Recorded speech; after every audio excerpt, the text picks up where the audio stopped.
Okay, so I'm out here knocking out a cool down after my workout, and this is time where normally I just kind of think back and let my brain just kind of relax and think about stuff. And one thing that I thought about was yesterday when I went teach class, one of the coaches was telling me about one of our fighters maybe jumping down to a smaller weight class. And of course, you always got your pros and cons for things like that. You know, that's not what this video is about. This video is more about the weight cuts and how much weight should you cut for a fight. And to be completely honest, you know, every individual is going to be different as far as how they handle weight cuts. I've seen people handle 10-pound cuts horribly, and I've seen some people handle 10-pound weight cuts perfectly fine. So the point I'm trying to make about this video is mainly that regardless of your weight class, where do you fight, who you fight for, I will never change my recommendation of a 15-pound weight limit. So what I mean by that, let's be a little bit more specific, is that you should never be more than 15 pounds out max from the week of the weight cut, okay? So if we are talking about grapplers or MMA fighters, they're gonna weigh in on a Friday and compete on a Saturday.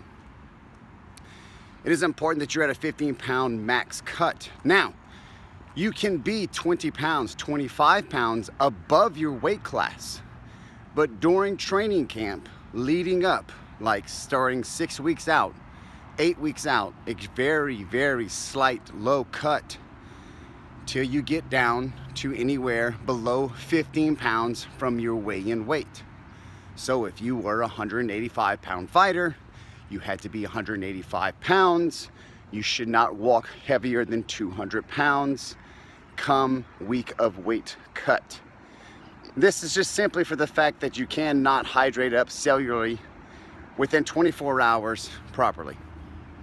10 pounds would be a perfect world. But I know a lot of people, even though they're moving more into a health standpoint for weight cuts, they still have an old mentality of being heavier. And so this subject came up with one of our fighters, up-and-coming fighters. I guarantee you'll see him in the UFC. He is pretty damn good all the way around.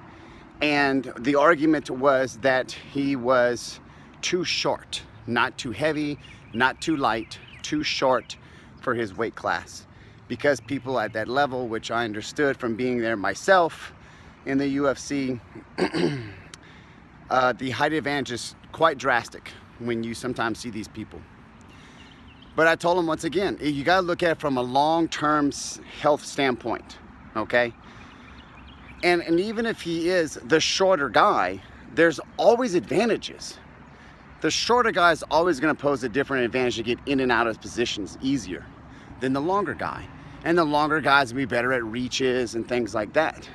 But it's not like this guy who's short has issues getting in through the distance, okay? So there's always pros and cons. Both sides will argue forever.